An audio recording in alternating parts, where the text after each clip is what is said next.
Russia will not join any so-called Board of Peace Council unless the full rights of the Palestinian people are guaranteed in accordance with UN resolution. He went on to say that, hey, look, thank you, Trump, for the offer. We need to look and, make sure that the UN resolutions are being upheld. It has no effective guarantee to uphold Palestinian statehood as a right that will be enshrined by the Board of Peace, and they are correct to believe that.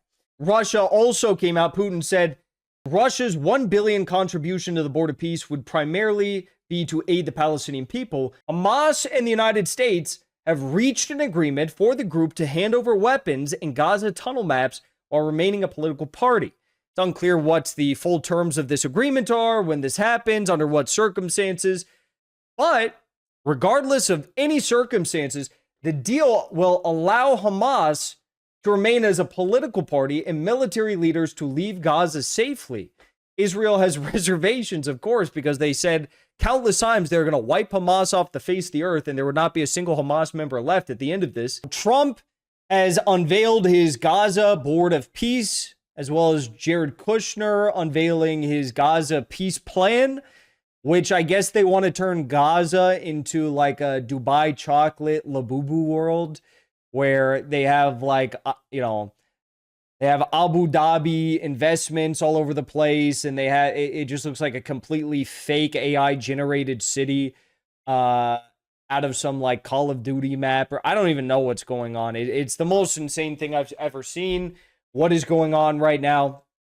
Anyways, but we do have to talk about it, okay? So Trump inaugurated his so-called Board of Peace, okay? So you have all these countries that were there joining the Board of Peace: Bahrain, Morocco, Argentina, Armenia, Azerbaijan, Bulgaria. Azerbaijan, who supplies a lot of oil, a lot of oil to Israel. They're a big pro-Israel country. Argentina, huge pro-Israel country. Bulgaria, Hungary is super big pro-Israel country. Indonesia, Jordan, Kazakhstan, Kosovo. Kosovo's not a country. Pakistan, Paraguay, Qatar, Saudi Arabia, Turkey, UAE, Uzbekistan, Mongolia. So, out of these countries, you have a mix of countries here who are either pro-Israel to their core or support Palestinian statehood and want to see a, two-state solution, pragmatic outcome as they characterize it. That's effectively what you have here, okay? As far as I know, I believe all these countries have official diplomatic relations with Israel. None of them refuse to recognize Israeli statehood. Obviously, the most anti-Israel state out of all of them here is Pakistan and Turkey. An interesting collection of states, honestly. Israel also, I believe, has accepted the opportunity, the invitation to join the Gaza Board of Peace. So you have an actual war criminal, Netanyahu, who couldn't be in attendance at the Board of Peace summit because Switzerland announced that or whichever country this was held in, I think it was Switzerland, they announced that they were going to uphold the International Criminal Court's claims against him, the arrest warrants against him. So he could not attend. Otherwise, these are the countries who did attend and have joined the Board of Peace, as they call it. The UK, France, Germany, and now Spain have decided not to participate in Trump's Board of Peace. UK, France, and Germany decided not to join because of politics, I guess, because they don't want Trump to take Greenland. Nothing ideological there about like Gaza or about Israel. Spain decided not to join because they are, they've effectively cut off all relations and trade with Israel. So they are, fervently anti-Israel.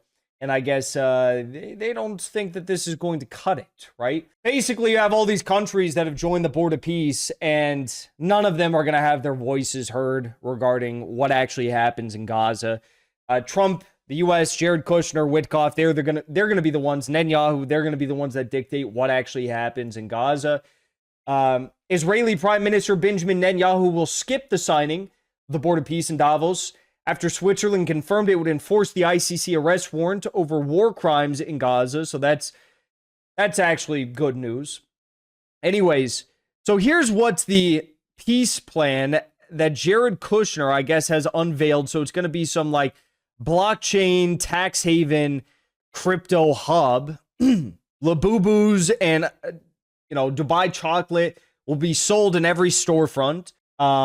This looks like some chat GBT, give me, futuristic 2075 South Beach, Miami, erase the homeless people, make it kind of look like, Dubai, and, give me this, but all in Gaza.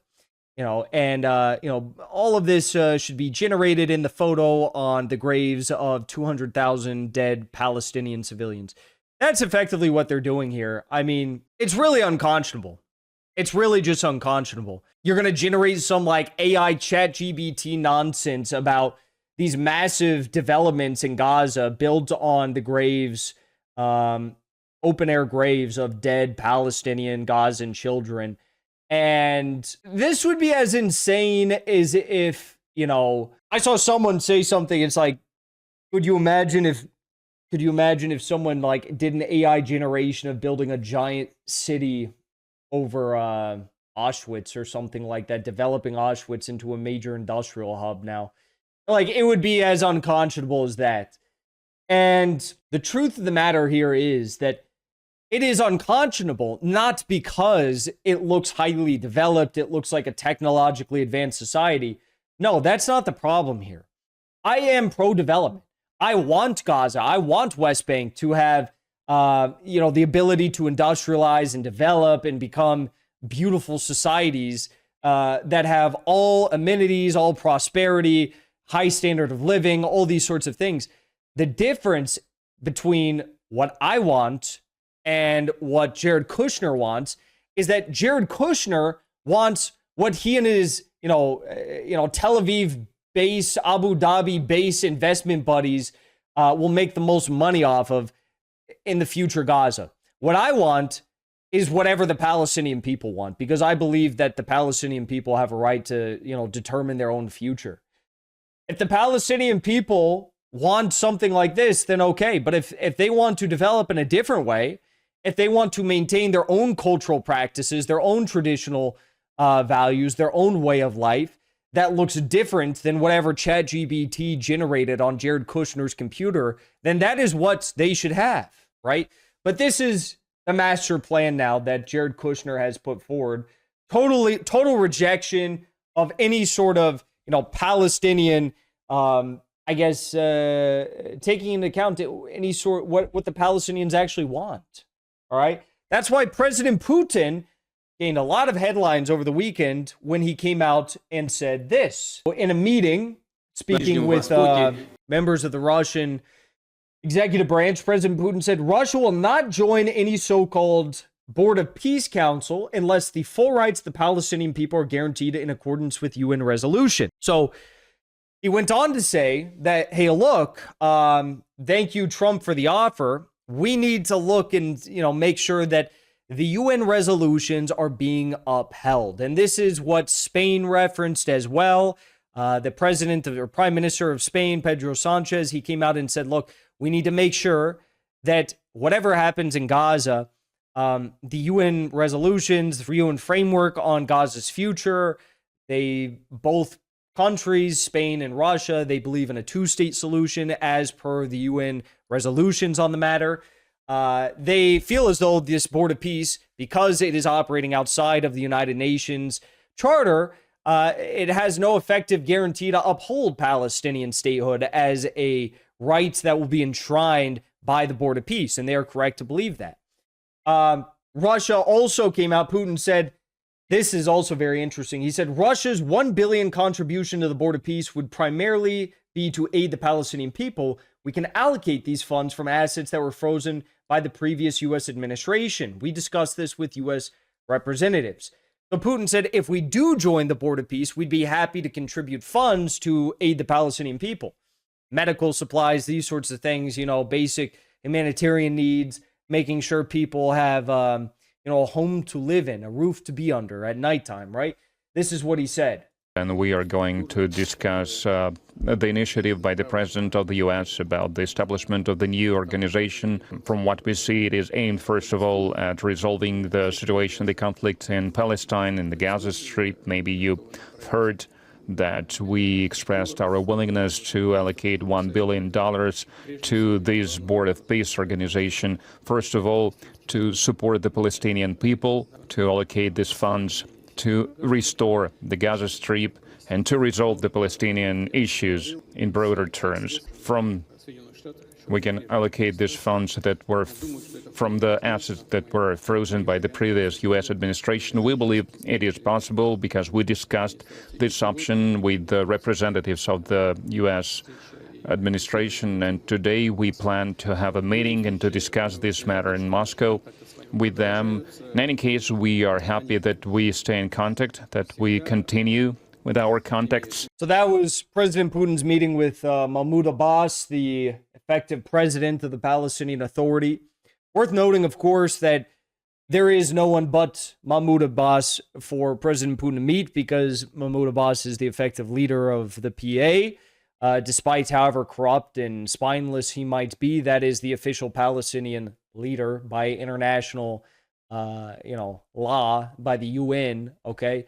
So, worth also noting, though, that the Beijing Declaration, which was a total of, I believe it was like 14 Palestinian, Gazan-based political parties and resistance factions, including Hamas, PFLP, DFLP, these sorts of groups.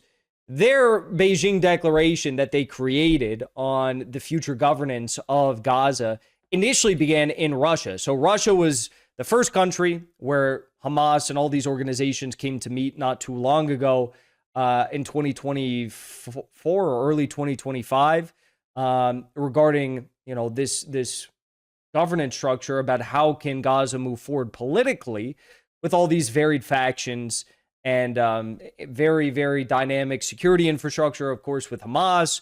But the problem of not having had elections and political parties not being as relevant today in the midst of obviously what has gone on, a genocide over the past few years. So regardless, Putin comes out and says, we'd be willing to donate $1 billion from our frozen funds in the United States. In the United States, there's a little bit less than $5 billion in frozen Russian funds. In Europe, there's more, but in the United States, only about $5 billion in frozen funds. So Putin says, let's take 1/5 of that. Let's donate it to the Palestinian people. And that will be our contribution if we decide to join the Board of Peace, which they have not officially signaled they are going to do yet. Actually, Vietnam, I believe, also said they're going to join the Board of Peace. Vietnam, that was an interesting addition to the list. I don't think they were at the signing ceremony, but I think they confirmed they were going to join as well. So anyways, Dmitry Peskov, Putin's spokesperson, the Kremlin spokesperson, was asked about this $1 billion Peace Council donation to the Palestinian people. And Peskov was basically asked, well, what does this mean about the future of the $5 billion in frozen funds that Russia has in the United States? Does that mean that Russia knows they're never going to get them back? Does this mean that the U.S. is going to allow for the unfreezing of these assets? Kind of interesting. Peskov says that it's not clear how this will be arranged legally, the unfreezing of the assets and sending them to Palestinian relief efforts. He said this, of course, will require certain actions from the United States. This is the first. We believe that all these assets are held in all countries wherever they are held illegally, and we do not accept it. But I will repeat once again, as I said yesterday, President Putin, this $1 billion for the Peace Council should be used for humanitarian purposes for Palestine and for the restoration of Palestine. So unlike Jared Kushner, who wants to get, Tel Aviv realtors and developers super rich by building these like 80-foot or 80-floor condos that no Gazan would be able to afford, of course, Putin is focused on humanitarian relief, okay? Now, oddly enough, Trump was asked about this $1 billion potential contribution to humanitarian aid in Gaza, and Trump said, I don't know about that. I haven't heard about it. I mean, I've heard that a little. Who said that? The reporter said Putin. Putin discussed the fact that he wants to use frozen Russian assets to pay for the relief efforts in Gaza. Trump says it's very interesting, but he said he's going to use his money. The reporter responds, it's frozen assets. Trump said if he's using his money, I think that's fine. He's going to join the Board of Peace and he's going to make a contribution of $1 billion. If he's using his money, that's great. So Trump is trying to one-up Putin and say, no, we're not going to unfreeze any of your assets for Palestinian aid. No. All of the frozen assets, Trump wants to eventually go to like BlackRock and Lockheed Martin or something like that. No, what Trump wants is Putin to give $1 billion, I guess, of his own supposed personal wealth to the Board of Peace, which is insane.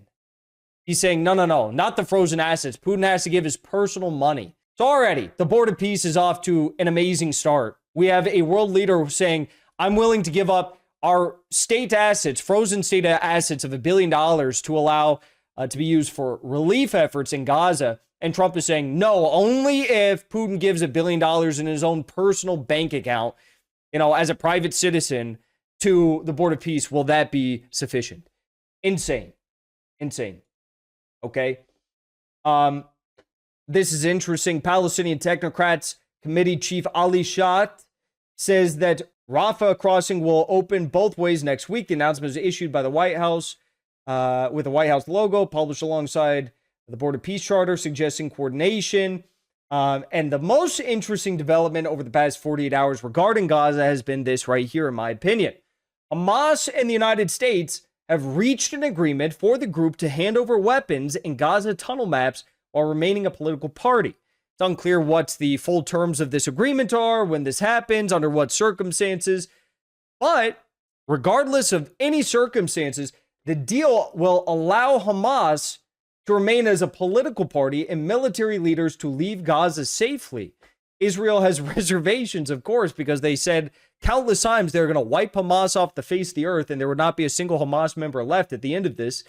Especially, of course, over Hamas being able to remain as a political party into the future. So that is crazy and effective victory for the guerrilla warriors, because as Dick Cheney, as Henry Kissinger pointed out many times, when you have a guerrilla militant group that goes up against a conventional army, the conventional army can only claim victory if they entirely wipe out the guerrilla forces.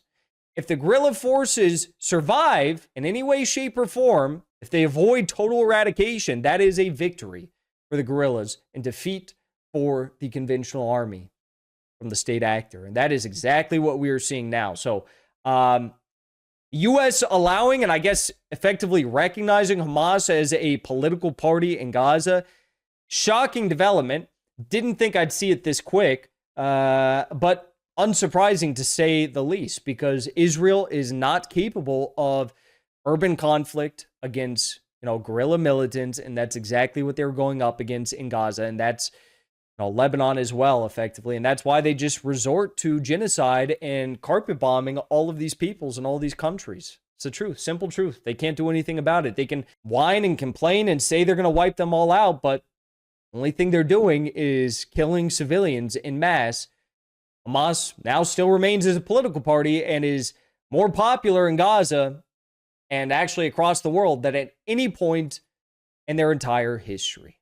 Before you leave, I want to say thank you for the support, because after 2 years of being banned, we are finally back home on YouTube. So be sure to subscribe to our channel and also join as a member on our channel using the link at the top of the description. I rely on the generous support of viewers like yourself to get the truth out to as many people as possible. You can also support the show on Locals or Give Sin Go. The mainstream media and the powers that be are never going to stop attacking us for bringing the truth to as many people as we do. Thank you so much for your support.